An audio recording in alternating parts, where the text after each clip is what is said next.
Hey hi guys, welcome back to my channel. Guys, మనం వెళ్ళే దారి ఏదైతే ఉందో ఇది కంప్లీట్గా నల్లమల్ల ఫారెస్ట్ నుంచి ఉంటుంది. ఇది మనం లోయర్ అహోబిలం నుంచి అప్పర్ అహోబిలానికి వెళ్ళటానికి ఉండే దారి. గైస్, ఇక్కడైతే ట్రాన్స్పోర్టేషన్ చాలా ఘోరంగా ఉంటుంది. ఇక్కడ ఆటో వాళ్ళందరూ ఒక యూనియన్ మెయింటైన్ చేస్తారు. వాళ్ళు ఆటో ఫిల్ అయితేనే తప్ప మేము మిమ్మల్ని పైకి తీసుకెళ్ళమని చెప్తారు. ఒకవేళ ఇండివిజువల్గా మమ్మల్ని తీసుకెళ్ళండి అని చెప్పేసి మనం అడిగామనుకోండి 300 ఛార్జ్ చేస్తారు. ఇక్కడ మనకి ట్రాన్స్పోర్టేషన్ అనేది అయితే చాలా ఘోరంగా ఉంది. ఇక్కడ మీరు నాకు తెలిసి కర్నూలు వరకు బాగానే వస్తారు. కర్నూలు నుంచి ఆలగడ్డ నుంచి అహోబిలం రావాలి. ఇక్కడ వరకు బస్సులు బాగానే ఉంటాయి. కాకపోతే దిగువ అహోబిలం నుంచి ఎగువ అహోబిలానికి వెళ్ళడానికి మాత్రం మీరు చాలా ఇబ్బంది అనేది అయితే ఫేస్ చేస్తారు. అహోబిలం ఇంత ప్రాముఖ్యతను గాంచడానికి కారణం ఏంటంటే, ఇక్కడ మన విష్ణు అవతారం 4వ అవతారంగా పిలువబడే లక్ష్మీ నరసింహస్వామి వారు 9 అవతారాలలో ఇక్కడ కొలువు తీరు ఉంటారు. ఇక్కడ ఆయన భక్తుడైనటువంటి ప్రహ్లాదుని డిమాన్ కింగ్ అయినటువంటి హిరణ్యకశ్యపు రాక్షసుడి నుంచి ఫియర్స్ ఫామ్లో వచ్చి ఎలా రక్షించుకున్నారనేది ఇక్కడ బాగా ప్రఖ్యాతిని గాంచింది.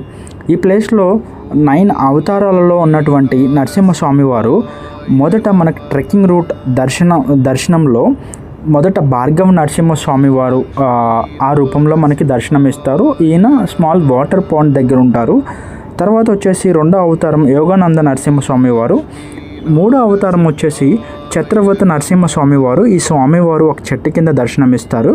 He's known for blessings and music. 4వ అవతారం వచ్చేసి అహోబిల ఉగ్ర నరసింహస్వామి. ఇదే మనకి మెయిన్ పవర్ఫుల్ ఫామ్ అని చెప్పుకోవాలి. ఈయన ఒక కేవ్లో దర్శనమిస్తారు మీకు.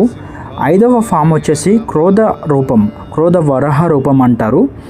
నేను ఎందుకు ఇక్కడ మొత్తము ఆ స్వామివారిని అక్కడ వీడియోస్ తీయకోకుండా ఓన్లీ వెళ్ళే దారిని తీస్తున్నానంటే, ఇక్కడ వెళ్ళిన ప్రతి చోట మనకి మొబైల్ యాక్సెస్ ఉండదు. మ్యాక్స్ వాళ్ళు వీడియో తీయడానికి కూడా అంగీకరించరు. సో నేను వెళ్ళే దారి ఏదైతే ఉందో ఆ దారిని కవర్ చేస్తూ మీకు ఇన్ఫర్మేషన్ సాధ్యమైనంత వరకు ఇవ్వడానికి ట్రై చేస్తున్నాను. 6వ అవతారం వచ్చేసి మలోల నరసింహస్వామి వారు. Most beautiful and peaceful form with goddess Lakshmi తల్లి. ఆయన లక్ష్మీ తల్లితో కొలువై ఉంటారు అక్కడ. Jwala Narasimhaswamy most important in trekking point. ఈ ప్లేస్లోనే హిరణ్యకశ్యపు రాక్షసుని ఆయన చేతులతో వధించారని చెప్పేసి బాగా మనందరికీ విదితమే అది. అక్కడ మీకు స్మాల్ వాటర్ స్ట్రీమ్ అంటే పర్వత అంచుల నుంచి ఒక జలధారలాగా పడుతూ ఉంటుంది.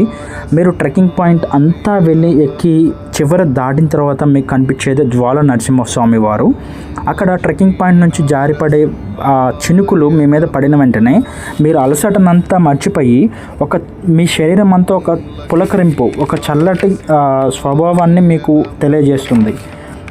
అది ఒక అద్భుతమైన ఘట్టం అని చెప్పుకోవాలి. 8వ అవతారం వచ్చేసి పవన నరసింహస్వామి వారు. ఈయన పీస్ గివింగ్ ఫామ్ అంటారు. 9వ అవతారం వచ్చేసి lower Ahobilam, easy access for every one. ఇక్కడ కూడా లక్ష్మీ నరసింహస్వామి వారు మెయిన్ టెంపుల్ అంటారు. ఇక్కడ ప్రహ్లాద వరద నరసింహస్వామి అని పిలువబడతారు స్వామివారు.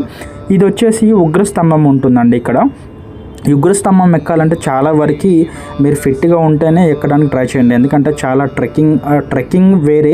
ఇక్కడ మనకి రోడ్ అనేది చాలా కఠినంగా ఉంటుంది. ఒక రోప్ సహాయంతో ఎక్కాల్సి వస్తుంది. జ్వాల నరసింహస్వామిని దర్శించుకొని రివర్స్ వెనక్కి వస్తున్నప్పుడు కొంచెం లెఫ్ట్ సైడ్లో మీకు రోప్ కనిపిస్తుంది. మీరు వన్స్ ఈ జర్నీని స్టార్ట్ చేశాక కంప్లీట్ చేయగలుగుతానని మీకు గట్టి నమ్మకం ఉంటేనే ఈ ఉగ్రస్తంభాన్ని చూడటానికి మీ జర్నీని అనేది స్టార్ట్ చేయండి. లేకపోతే కిందనే ఆగిపోండి. మీరు వన్స్ జర్నీ స్టార్ట్ చేస్తే మాత్రం మంచి వ్యూని మాత్రం ఎక్స్పీరియన్స్ చేయగలుగుతారు. Thank you guys. Thank you for watching my video.